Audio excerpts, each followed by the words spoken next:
Assalamualaikum warahmatullahi wabarakatuh. Yang pertama, ini masalah kolbu ini. Saya berusaha pernah mendengar bahwa Al-Fatihah itu adalah obat dari segala penyakit. Sehingga begitu bangun tidur pengen minum, ditiupkan Al-Fatihah. Tapi ada yang mengatakan dari segi medis meniup makanan itu adalah tidak baik. Jadi bagaimana kontradiksi dari satu? Dan yang kedua, satu dulu Pak. Nggak kejawab nanti ya. Antara ahli medis dan ahli kolbu itu memang beda mazhab. Tapi yang beruntung yang mengerti ilmu kolbu plus mengerti ilmu cara niup. Orang baca Quran niupnya bukan gitu Pak. Ada caranya. Mau diajarin Pak. Bahasa Arabnya yanfuth. Gitu beda. Itu bukan tiupan. Itu mindahin CO2 itu. Yanfuth itu tiupan yang tidak ada rasa geraknya. Gitu. Yanfuth. Mirip-mirip. Beberapa silat saya lihat itu dia punya latihan nafas, tapi itu lebay juga ya. Ini nggak apa-apa juga sih. Gimana? Ternyata bukan hanya itu yang penting. Bapak kalau saya kirimin WA, saya bilang, Bapak hebat ya, ahli tahajud, mujahid fisabilillah, semangat Pak. Tapi saya bilang, cemen lo, soalim. Itu di WA. Kalau Bapak baca ada efek nggak? Ngefek ke badan nggak? Waktu pengurus diteror waktu 2 tahun lalu atau 3 tahun lalu karena mencoba menetralisir kajian, itu WA bikin rusuh itu Pak, bikin gundah. Benar nggak? Kalimat-kalimat itu punya energi kalau dibaca. Apalagi kalau dilafazkan, apalagi kalau dihembuskan. Kenapa? Karena energi-energi yang ada di situ dia bisa tersimpan. Coba lihat flash disk, dia bisa nyimpan data. Handphone bisa nyimpan data, maka semua benda-benda itu bisa nyimpan energi data-data itu. Semuanya bisa nyimpan data. Kenapa sendal Imam Ahmad itu bisa mengeluarkan jin? Seorang laki-laki datang, ya Ahmad, ya Aba Abdullah, anakku, putriku sering kesurupan, kayaknya dipaksa nikah kayaknya. Rata-rata kesurupan, survei kita 70% survei langsung. Itu karena stres, ditekan. Di pesantren, kalau pesantrennya terlalu keras, kurang menikmati anak kita di kesurupan Pak. Di asrama, di sekolah, apalagi dipaksa nikah sama. Dipaksa kerjaan sama, atau lagi pergi berkemah itu ada tekanan, nanti orang itu seruban, itu stres. Tapi kalau ini bukan, ini gangguan sihir. Udah stres, kemasukan jin. Apa katanya? Maaf saya lagi sibuk, ini sendalku, tolong bawa, ketuk aja kepalanya, jangan digampar gitu ya, ketuk kepalanya. Akhirnya dia datang pulang, dia ketuk kepala si putrinya, langsung sembuh. Apa hubungannya sendal sama? Jadi ulama-ulama ahli kolbu itu untuk mengurus orang kesurupan nggak perlu baca ayat Pak, karena dibacain ayat jinnya juga hafiz, diulang lagi hafalannya semua. Dia butuh memori kolbu yang tersimpan di situ. Maka caranya bukan dihembus gitu Pak ya, ditiup. Ini saya tunjukin, kita baca misalnya Bismillahirrahmanirrahim. Itu aja. Dia cuma transfer data aja. Data kalimat Al-Fatihah dipindahin ke situ. Diiktikadkan, ya Allah, tolong turunkan keberkahan Fatihah ke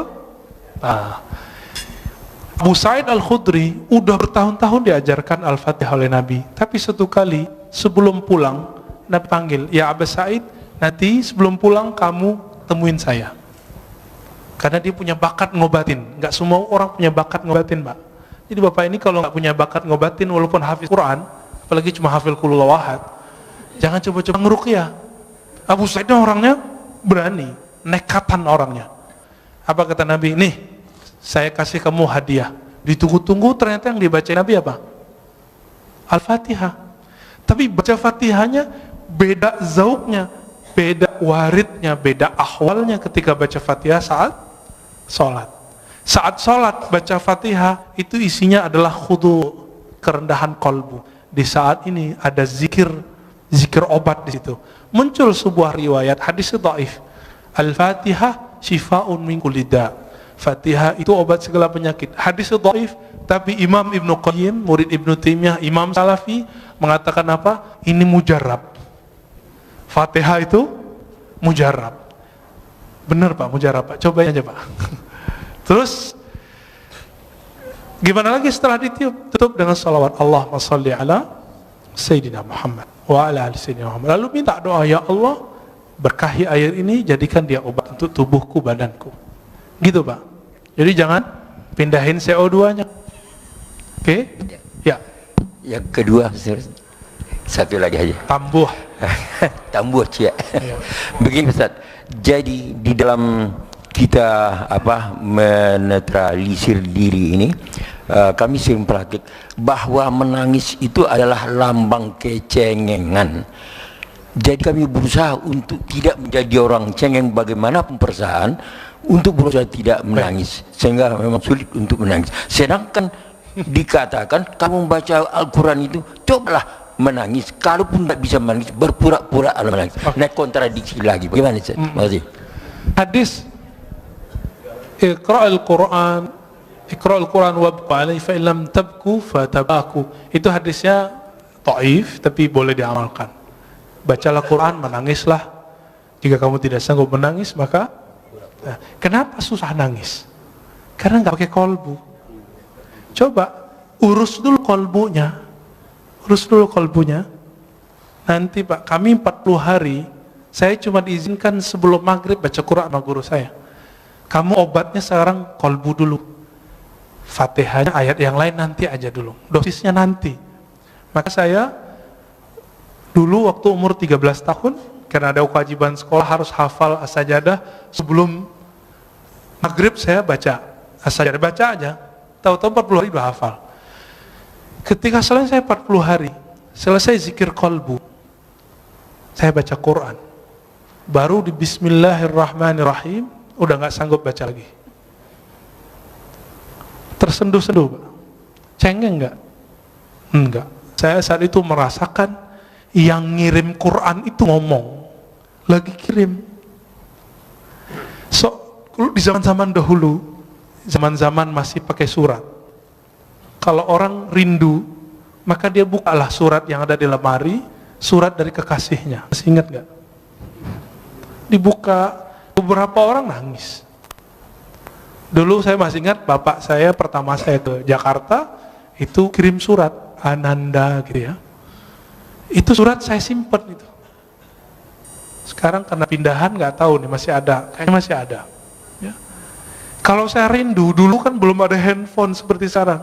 Saya buka aja itu bisa nangis Pak. Kalau surat dari ayah ibu bisa bikin nangis, bagaimana dengan Allah yang mewasiatkan untuk berbuat baik ke ayah dan ibu? Lebih nangis lagi.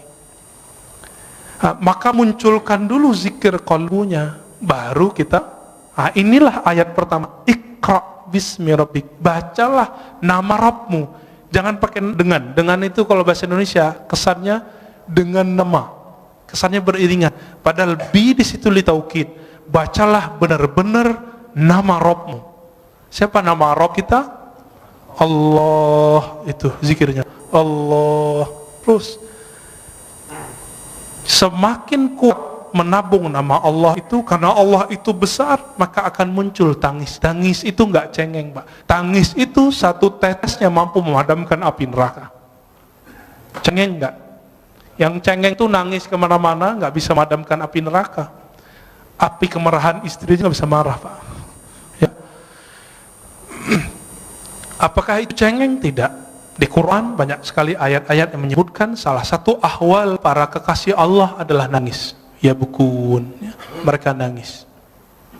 Nah, bahkan ada sindiran orang yang suka ketawa. Ya. tertawalah sedikit, nangislah banyak. Ada ayatnya.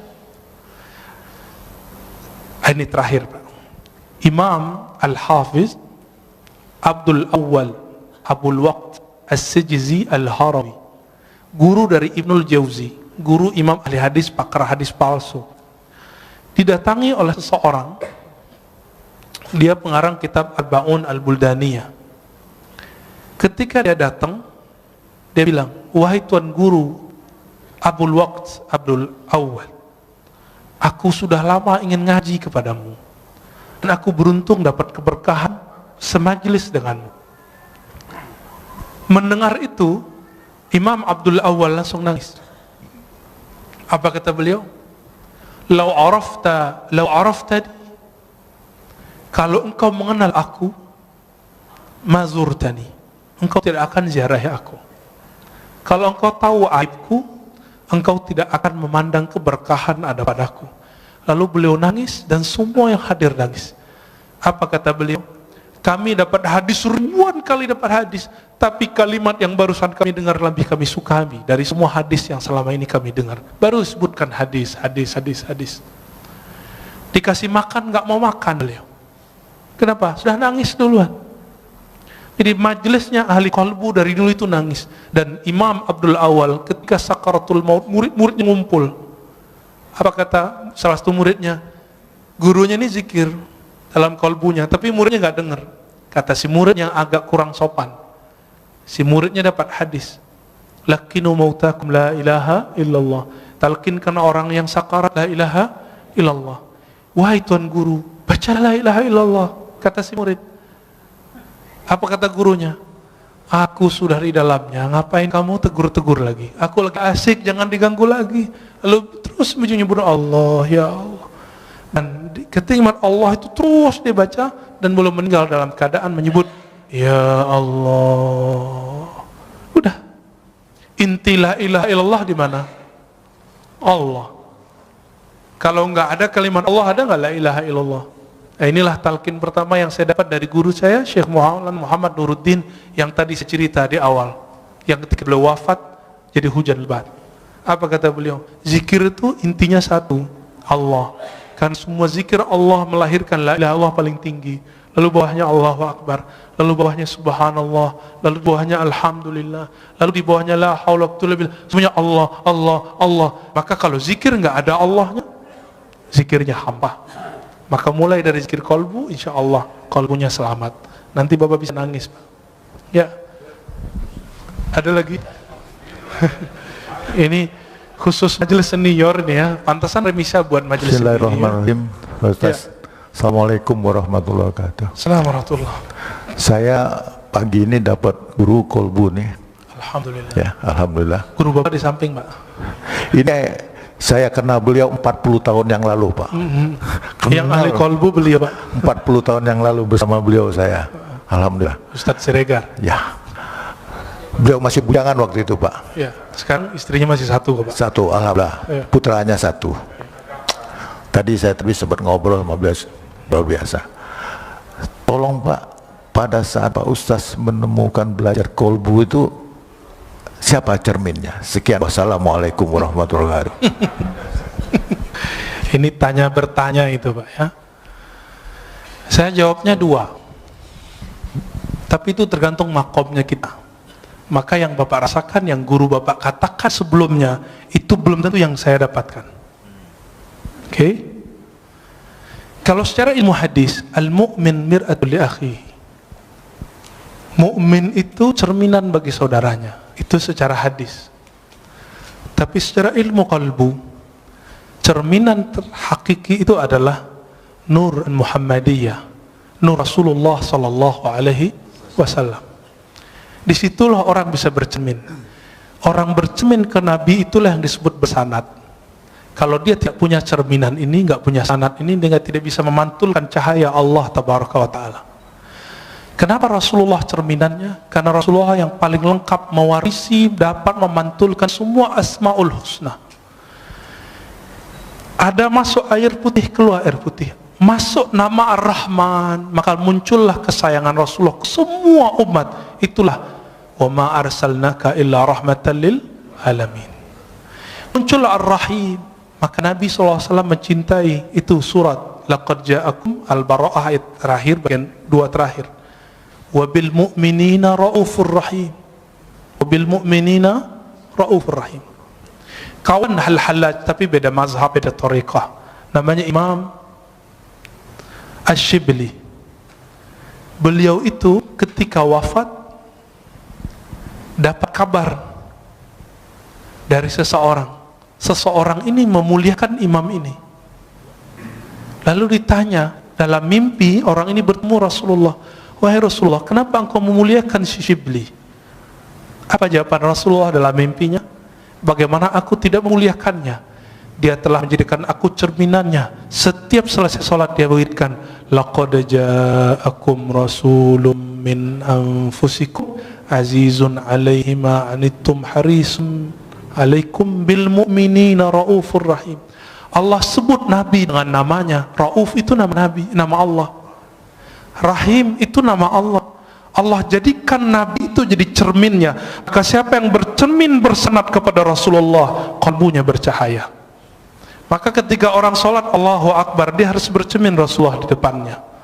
Tapi siapa yang bertemu Rasulullah? Yang bertemu Rasulullah roh. Karena roh kita belum hidup, kita butuh seorang mursyid yang menghidupkan, membangunkan. Hei, bangun kamu. Maka guru kita juga berguru. Dengan bersyukur, berterima kasih kepada guru, baru disebut berterima kasih kepada Allah Ta'ala.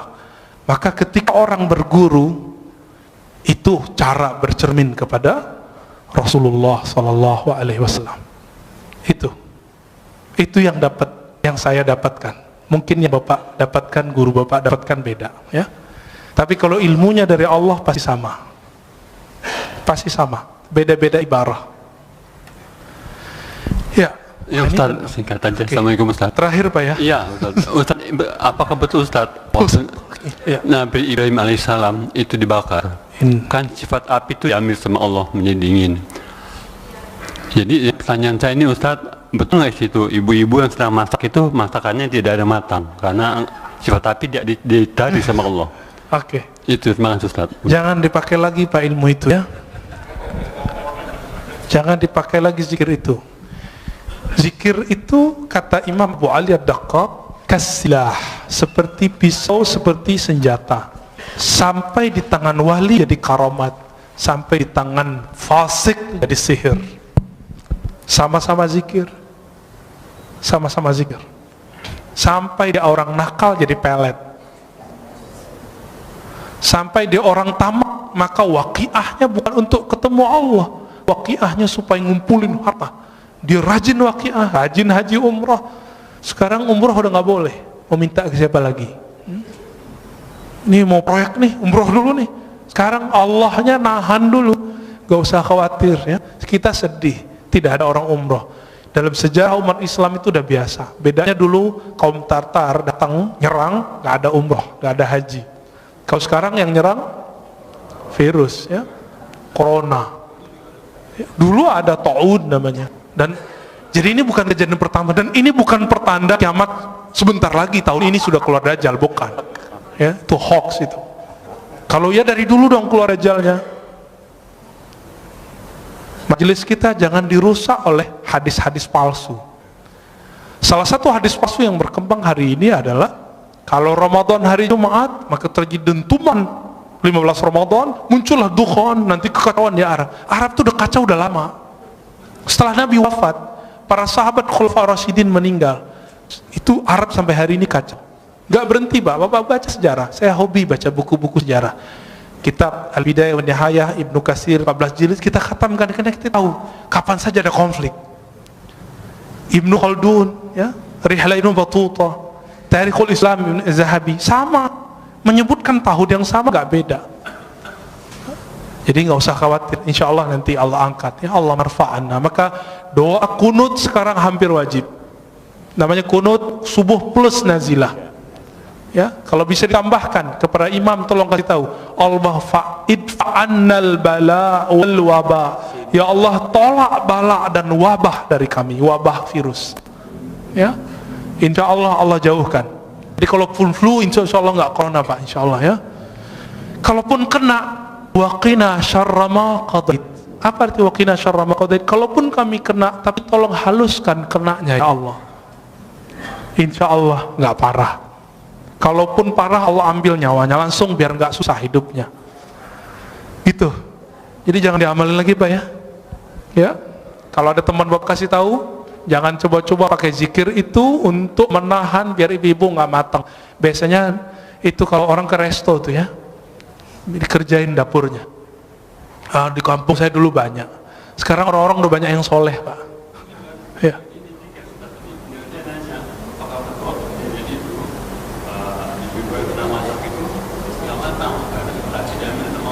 Oh enggak, itu mah ngakalin aja ya.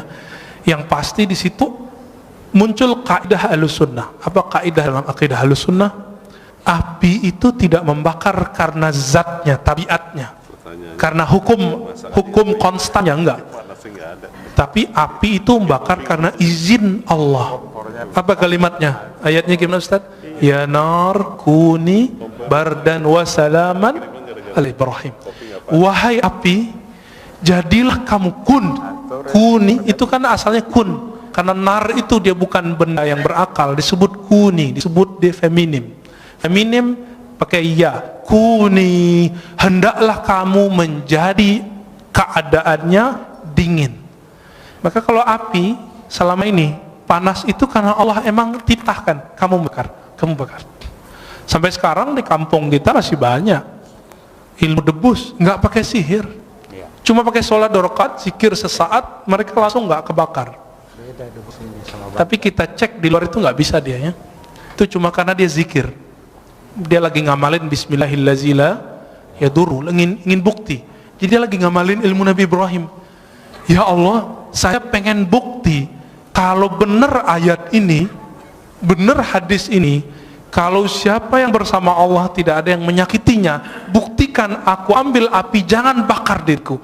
Betul. Dan saya punya guru itu. Coba alhamdulillah ibu saya dulu larang.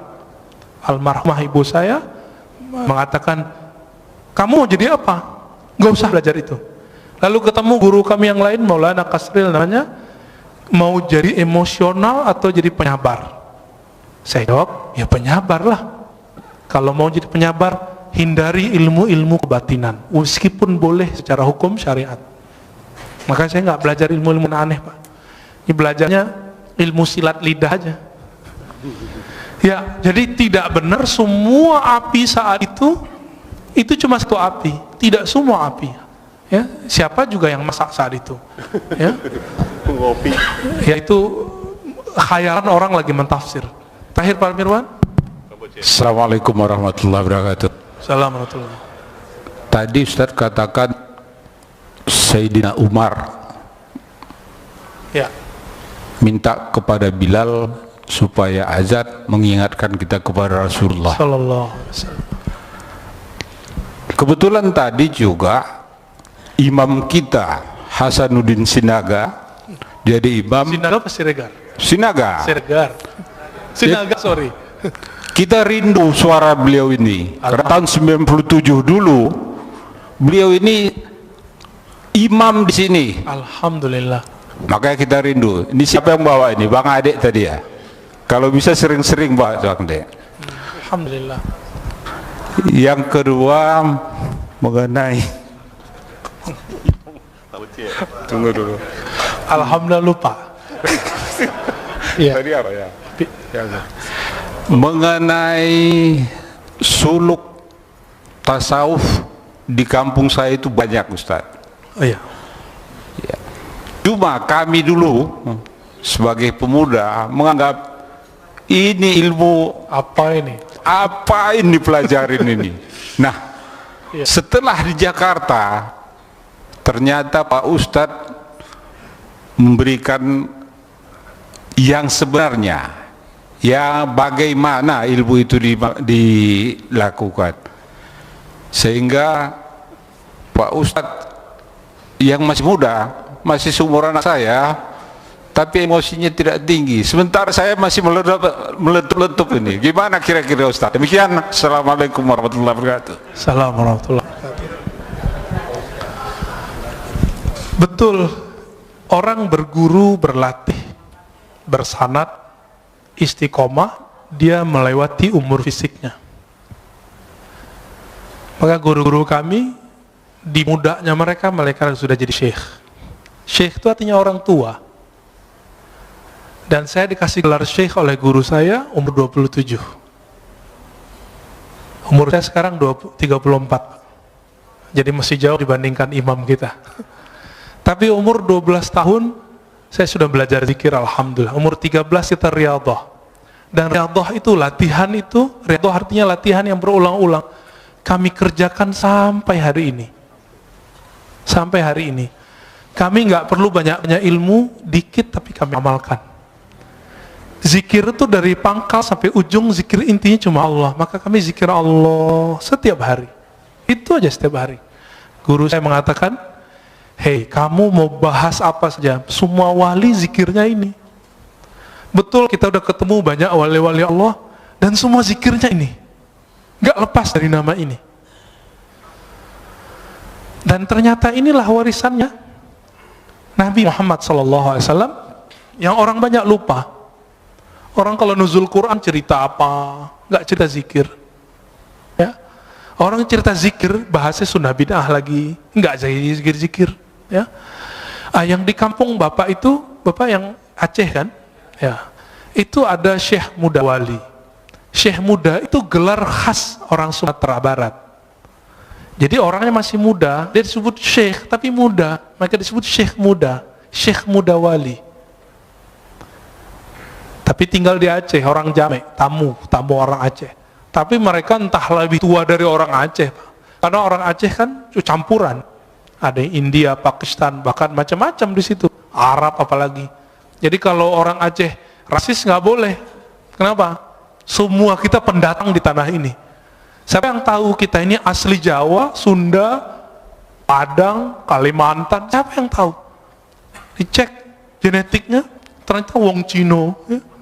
Ya, ini matanya mata sipit-sipit semua. Tapi benci Cina kan aneh. Benci Arab, ternyata hidungnya ada sedikit Arabnya. Tuh. Jadi kita nggak boleh rasis. Nah, baca Al-Hujurat berkali-kali, lita'arafu. Nggak boleh di situ rasis. Bapak saudara maka Allah, Syekh Muda Wali itu dulu belajar ke Syekh Hashim Buayan. Seingat saya ya, beberapa syekh-syekh yang lain, kemudian langsung ngambil ke Jabal Abi Qubais di Mekah. Jadi dulu orang kalau mau suluk, itu itikafnya 40 hari. Di sekarang yang jadi istananya raja, keluarga-keluarga pangeran itu. Depan Masjidil Haram itu ada Jabal Abi Qubais. Dulu di situ mereka latihan zikir. Semua tarekat di situ. Terakhir yang masih mengijazahkan tarekat di sana itu Syekh Muhammad Yasin Al-Fadani. Beliau menyimpan 66 tarekat. Bukan 40, 66 tarekat, dan masing-masing tarekat beda suluk. Nah, kembali ke yang tadi, ini kesimpulan kajian tadi. Kenapa tarekat itu banyak? Karena rahasia datang ke kolbu itu beda-beda. Warisan yang dia dapat dari Nabi pun beda-beda. Tapi zikir yang paling tua yang kami tahu cuma 2. Subhanallah, Allah, la ilaha illallah. Itulah kata Nabi Musa. Nabi Musa mengatakan, ya, ini sebagai ikhtitam kita, ya Rob, ajarkan aku satu zikir yang spesial. Apa kata Allah? Qul la ilaha illallah. Lalu kata Nabi Musa, ya Allah, ini kan zikir semua orang zikir ini. Apa kata kata Allah Ta'ala? Hei Adam, hei Musa, inilah la ilaha illallah, zikir yang dipakai oleh hamba-hambaku yang spesial, yang dari dulu Nabi Adam sampai ujung nanti akhir kenabian, akhir kewalian, semuanya zikirnya la ilaha illallah. Maka dikatakan dalam hadis tentang Mahdi, setelah selesai Mahdi meninggal, Nabi Isa wafat, zaman berubah. Orang hanya tahu satu kalimat, mereka nggak tahu lagi sholat, haji, umrah udah nggak tahu.